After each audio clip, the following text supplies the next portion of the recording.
नमस्कार, आप देखना शुरू कर चुके हैं लाइव फिटीज को। मैं अभिषेक है। जगह जगह पूरे बिहार में, देश में परशुराम जयंती को लेकर कार्यक्रम आयोजित किए जा रहे हैं। ऐसे में बक्सर में भी परशुराम जयंती पर कार्यक्रम आयोजित किया गया है। आपको बता दें कि बक्सर में राजकुमार चौबे खुद इस कार्यक्रम में शामिल हुए हैं, मुख्य अतिथि के तौर पर शामिल हुए और मंच से गरजे हैं, मंच से दहाड़े हैं और कई बातें कही हैं। किस तरीके से अन्याय के खिलाफ लड़ाई लड़ी थी और उनके संघर्ष को बताया है और साफ साफ सनातन को लेकर भी बड़ी बात कही है। क्या कुछ कहा है राजकुमार चौबे ने, पहले आप वो सुनिए।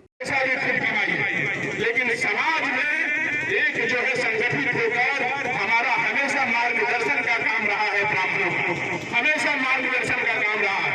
ब्राह्मण हमेशा शुभ चिंतक रहा है, समाज का, गांव का, देश का और राष्ट्र का।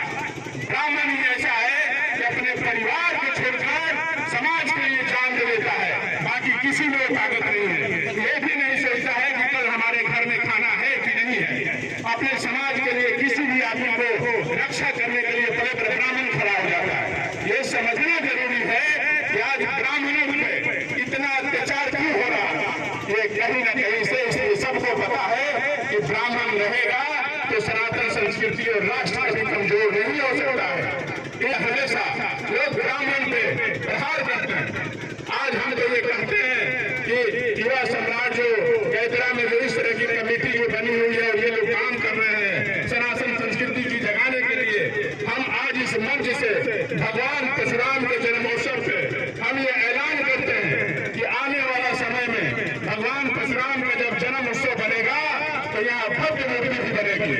ये हम इसका ऐलान करते हैं और हम जितना हो सकेगा ये समाज, ये कमेटी कहेगी कि भाई आप कराइए तो पूरा हम मूर्ति ही बनवा देंगे, विशाल मूर्ति बनवा देंगे। जैसे आप लोग कहिएगा उसे करने के लिए तैयार है। लेकिन सनातन संस्कृति के लिए आप लोग विश्वामित्र सेना के साथ दीजिए।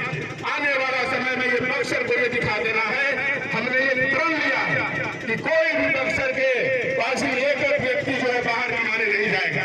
हम ऐसा मजबूर कर देंगे सरकार को, यहाँ एक व्यक्ति को रोजगार मिलेगा केवल सनातन के वजह से, केवल सनातन संस्कृति के वजह से। यहाँ एयरपोर्ट भी बनेगा। आज हमको मालूम चला है कि बार बार एयरपोर्ट की जब हम मंच में पटना की चर्चा की, पहली बार सनातन संस्कृति के खिलाफ हमने क्लेम में ऐलान किया। जिन लोगों ने सनातन संस्कृति पर प्रहार किया उनका आज देखिए स्थिति क्या हो गया। सनातन में बहुत ताकत है। जिन लोगों ने सनातन ताकत को कमजोर समझा उनका विनाश हो गया, उनका विनाश हो गया। उनको कोई पूछने वाला नहीं है।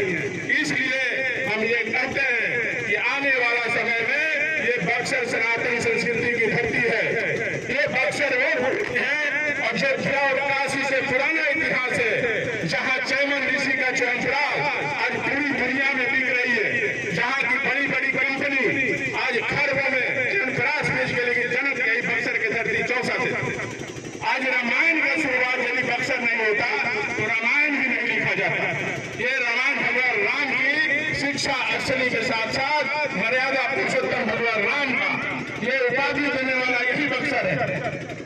माता अहिल्या का उद्धार हुआ, ये भी रामायण में लिखा हुआ है, लेकिन बक्सर में नहीं पता था कि बक्सर में कई लोग कहीं कहीं लेके जा रहे थे। हमारे जितने भी यहाँ लोग चुनाव में जीते और आए, अपने घर से हम लोगों को ये सीखना है कि अपने घर, अपने परिवार में सनातन संस्कृति का जो है हमेशा बात होना चाहिए। अपने घर में रामायण का पाठ जरूर करिए आप लोग, हमेशा रामायण का पाठ होना चाहिए। अपने भगवान का हमेशा घर में चर्चा कीजिए। कभी आपके घर में संस्कार का जन्म नहीं हो सकता है। सनातन संस्कृति हमेशा जिंदा रहेगी। आने वाला समय जो हमारा आज ब्राह्मण समाज को गाली देना फैशन बन गया। हर आदमी देखिए ब्राह्मण समाज को गाली देता है। अरे ब्राह्मण के बारे में तुम क्या जानते हो? ब्राह्मण के बारे में तुमको जानने में अभी बहुत लग जाएगा। ब्राह्मण का इतिहास सतयुग से लेके और ये कलयुग तक ब्राह्मणों का इतिहास रहा है। ब्राह्मणों ने ही समाज को, इस देश का निर्माण किया है।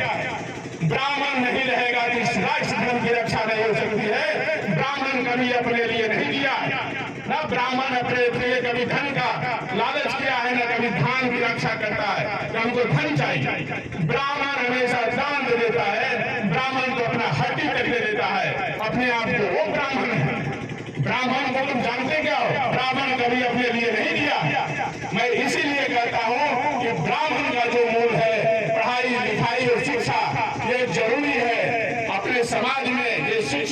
आपने सुना कि बक्सर में राजकुमार चौबे ने मंच से क्या कुछ कहा है, किस तरीके से उन्होंने अपनी बातों को रखा है। और परशुराम जयंती के अवसर पर यह कार्यक्रम आयोजित किया गया था। हजारों लोग इस दौरान मौजूद थे। उनके सामने ही मंच से कई बातें कही हैं, अन्याय के खिलाफ किस तरीके से लड़ाई लड़ी गई, इन तमाम चीज़ों के बारे में राजकुमार चौबे ने अपनी बात कही है। बने रहिए लाइव सिटीज के साथ। हमारे यूट्यूब चैनल को सब्सक्राइब करिए। धन्यवाद।